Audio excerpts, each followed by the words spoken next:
great to meet you. My name is Abraham Morales. I'm the game director of B.Ark. I'm Sharif Morris. I'm the CEO of TikTok Games. I'll just be playing today and letting Abraham do the majority of the walkthrough. All right, so Sharif, you're gonna jump in and play some single player mode. Start off with the training. So, I mean, really, what we wanted to achieve with this game, we wanted to create an experience very reminiscent of playing in the 90s with your Super Nintendo, with your friends, Mm-hmm. playing couch co op. Right. And I grew up playing games like Gradius 3, like Super Earth Defense Force on Super Nintendo. I love my Konami shmups. I also played a lot of arcade games like Raiden, and then over on the Dreamcast, Ikaruga, on PC games, a lot of Toho games. Uh, but it seems that these games have become really, really niche. A lot of the latest titles from the genre have become very intense, or they Mm-hmm. have like a very high level of difficulty, high barrier of entry.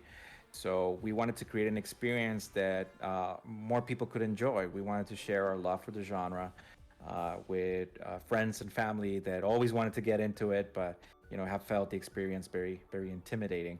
And here we're playing single player, but you can see one of the main cooperative mechanics that we have is that when one of your ships from your friends gets destroyed, you get to pick them up, and they can still provide some support. We'll see that in action when we show a little bit of the cooperative game style of the game. And also, each character has their own super unique ability, in addition to their own weapon style, which you can see like each character is a bit like a. You can compare it to classes in RPG games. Mm-hmm.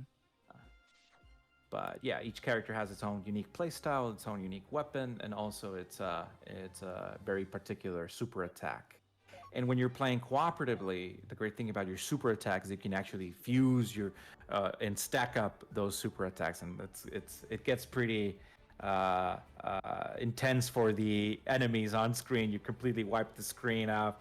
You can melt bosses, or if you fuse certain combinations, they can get you out of sticky situations and even kill enemies that will transform them into support items as well.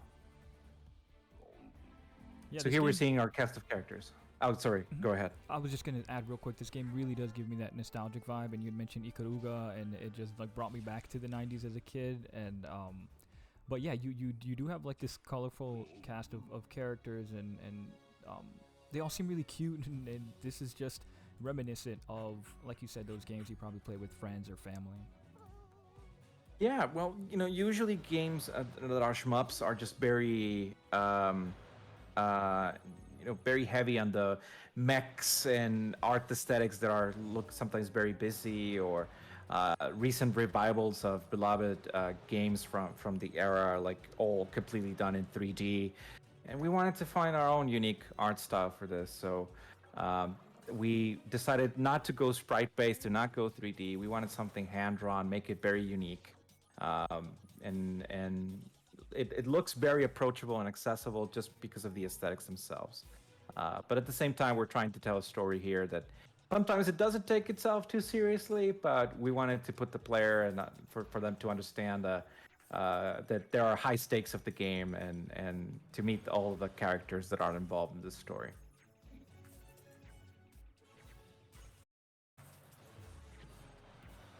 Yeah, this game really Nice. works as an homage. You were talking about how you appreciated these games. When we were playing them growing up. What were you thinking in the development process to make sure that you did have some of those classic elements, but then you introduced some of your own flair, like you were saying, avoiding sprites and using hand drawn um, art. What were some other things that y'all kept in mind to put your own stamp on it? So obviously you can tell that there are some game influences from like Nintendo for Star Fox, like the fact that we have animals in mechs in space trying to take down an army that's invading the solar system. That's obviously inspired from games like Star Fox, but a lot of the things that we've noticed from games like Toho that have a very intense bullet hell action but that those beautiful bullet patterns that still come out of those games are very impressive. The idea of putting those in the game in a much more simpler fashion, like easy to dodge, or much easier for people that are new to the genre to be able to navigate through. Like here we can see Sharif, either he has finally learned the pattern, or he's just gotten really, really good over these past 2 days. But it's that, like, so inspired by other games and then bringing it to our game and going like, yeah, this would be really cool to introduce players on these sort of mechanics that they would find on other more intense shoot 'em ups. And the aesthetic is our own. Like we wanted that stamp on our own. We have an amazing team of artists. Sarah Pocock, our art lead, and in the studio, Mark Gomez, who oversaw, supervised everything related to animation and to the illustration. Mireille Yi, who did an amazing work designing these characters. Gia Park, who made an absolute beautiful work of these backgrounds. So, we have an incredibly talented team of artists that really wanted to have it their own unique imprint into this game's art aesthetic.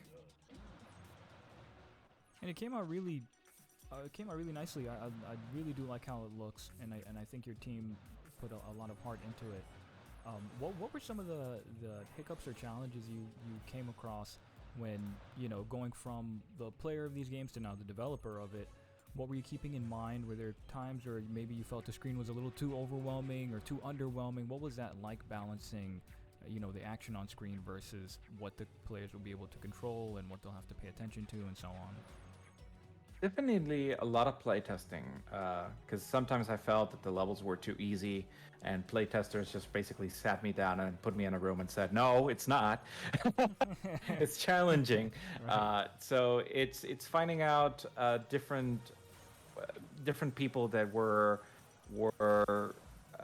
experiencing the game differently or came from different shmup backgrounds, like people that played a lot of Gradius or people that played a lot of Ikaruga, and told me, hey, this level, this section of the level feels a little bit too easy. So it was constant battle trying to find balance for everyone. At the same time, we also added 3 different types of difficulty modes into the game. So right now we're playing a normal, which gives you more opportunities to get hit and just really learn about the enemy patterns, how they move, what kind of bullet patterns they shoot. Really teach you about the dodging mechanics as much as possible, and being able to easily see those gaps between the bullets in which you can sneak in between.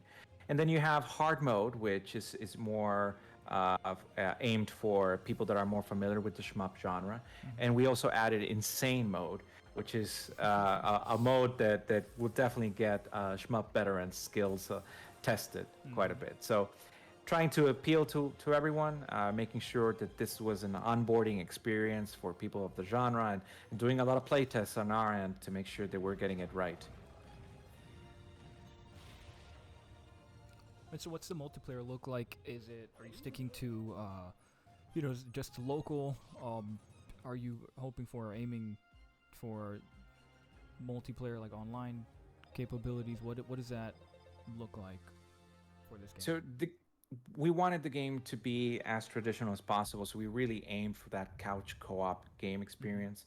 The game is coming out on Nintendo Switch. This is our intro cinematic, by the way. The game is coming out on Nintendo Switch, which is perfect for you to sit down in your living room with your friends, with your family. Now that quarantine is, or it feels like we're at the end of the pandemic, I hope so. And you can invite more friends over and play on your couch with each with a Joy-Con in their hands. This is also coming out on Steam for PC. And with Steam, you have the Steam Remote Play feature, which allows you to play remotely.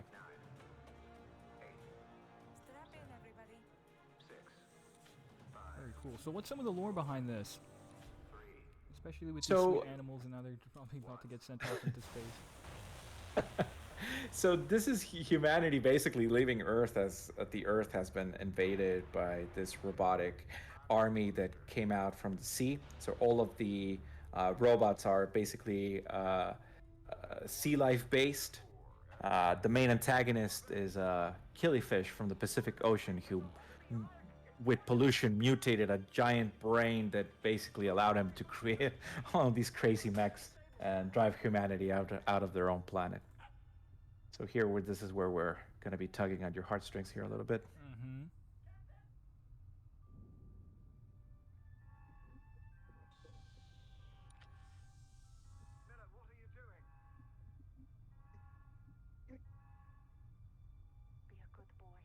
The main antagonist, I'm not sure if I mentioned this, but it's a fish with a mutated brain. Yes, there is something related to that as well. It gets pretty fun. Betrayal. Yeah, the characters, as you progress through the levels, you're able to unlock more of the story, get some sequences during the mission briefings, during the end-game dialogues, and in the levels there's hidden memories, very Breath of the Wild style kind of situations where you can pick up some items and unlock more of the characters' backstories.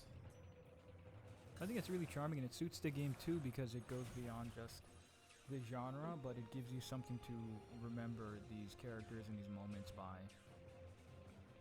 Yeah, we were aiming, I mean, sticking to the 90s, to that Saturday morning cartoon vibe, while keeping it fresh to modern audiences, but also introducing this cool cast of characters that grow and progress narrative wise as well during the game. Well, we are getting very close now to the end of time. We have about 2 minutes left. Do you have any final questions? No, I really appreciated getting to see this game, and I'm excited for it to be released and for folks like my cousins to get their hands on it, my younger cousins who would appreciate this even now. It's been harder to get them into the other more difficult games of this genre, but this was incredible. Thank you so much, and best of luck with the release and with the other projects you have. Thank you so We much. appreciate you taking the time. Thank you again.